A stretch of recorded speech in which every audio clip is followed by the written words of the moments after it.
What an ugly game last night for the Lakers. The Lakers lost to the Charlotte Hornets last night at Crypto.com Arena, back from the All-Star break in a game where it was an ugly shooting performance. DeAndre Hawkins here with another edition of Lakers Talk Daily presented by Pechanga Resort Casino. Play your perfect combination at Pechanga Resort Casino, the official Native American resort and casino of the Los Angeles Lakers. Skip the traffic. Head on over to Pechanga Resort Casino just off the I-15 in Temecula. Visit Pechanga.com or call 888-PECHANGA for reservations and for more information. First half started out great. The Lakers were running, they were flying around, they were rotating really well defensively. Offense, shots weren't falling obviously, but they didn't let that dictate their defense. So the first half was great. Love to see it. Obviously, we know Luka Doncic did not have a good game. Shot the ball really, really bad. However, he was almost flirting around with a triple-double. But that shooting from Luka Doncic, he's being too unselfish. And I saw it this morning on First Take where Wendy was saying that Luka at some point is going to have to understand that this is his team. This is going to be his team. He comes from the Dallas Mavericks averaging 34 points. And I get it. It's going to take time. And I'm all about that. Everyone last night, especially in the post-game show with Beto Duran last night, everyone in the comment section was like, why do we trade for Luka? Already Laker fans are already having high concerns on why we acquired Luka Doncic. And honestly, that's not the case. We shouldn't be concerned. We should be, okay, relax. His only his third game. LeBron James said this is only his third game since playing last in December. It's like, dude, it's going to take some time for him to get his feet underneath him.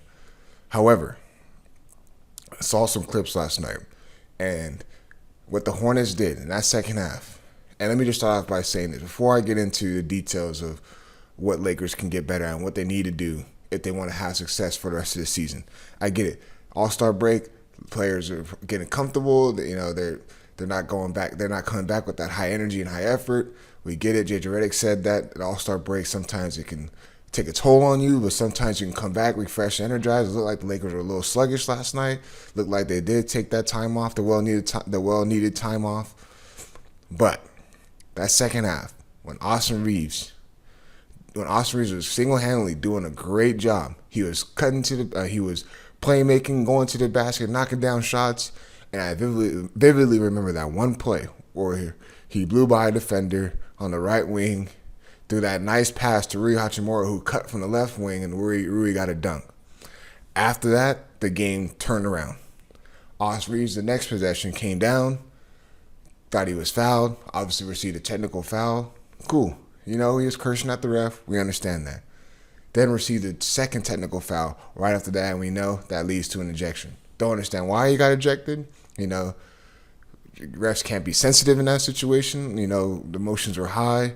Obviously, Lakers were struggling shooting, so we know that took an effect on why Austin Reeves was frustrated and obviously not getting foul calls because the refs were letting the Lakers and Hornets play all night. All night the refs were letting them play, especially in that second half. So Austin Reeves gets ejected, right? The whole momentum changes. And for Austin Reeves, I get it. You're frustrated. You got fouled, as rightly so. It looked like you did get fouled, but no, it's one of those 50-50 calls. As a basketball player, sometimes you just got to play through it. You don't get the call, sprint down the other end of the floor. I get it, got a technical foul, but then you can't receive another one. I get it, but that's how the refs were. But when Austin Reeves went out that game, complete 360, or 180, it was bad.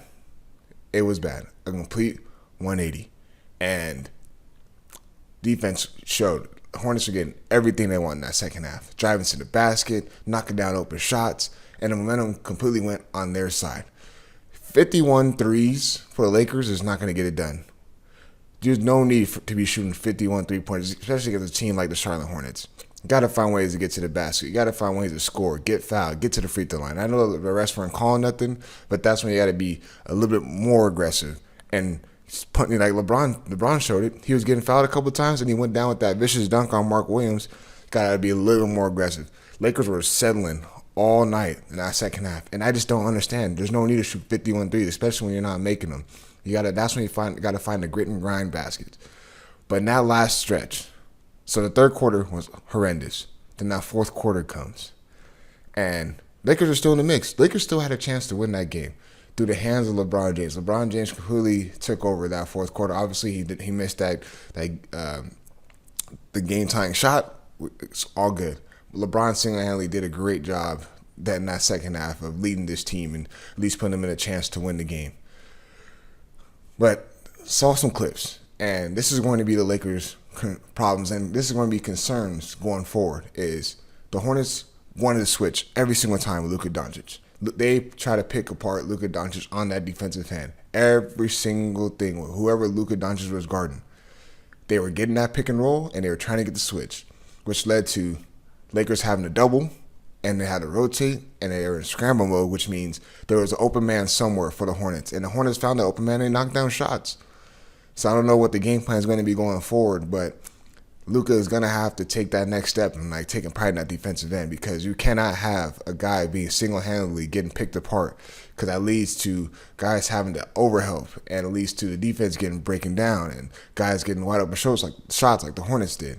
So that's something that the Lakers are going to have to fix. But there's no need to be in panic mode. I get it. This is a bad loss, especially how tight, again, the Western Conference is. These are supposed to be games the Lakers should win, and should win exactly against the Hornets, especially against the game tonight against the Portland Trailblazers. It's a bad loss. It's a bad loss. But hopefully this loss motivates them to not play down to the level of their opponents like that and just go out there and take care of business early on. I mean, open shot after open shot after open shot for the Charlotte Hornets, and the Lakers come down, jack up a three. So when you get that and you're not making shots, eventually the Hornets are going to take advantage of that. And the Lakers did not take advantage of trying to go into a fluid offense. Everything was settling. Their legs were tired, and it's shown. So Lakers got the Portland Trailblazers tonight. Then they got the Denver Nuggets this Saturday. We'll talk a little bit about that. Right after that, my partners at Pechanga will give you guys a quick word. At Pechanga Resort Casino, you can rock and roll, sip and slide, twist and shout.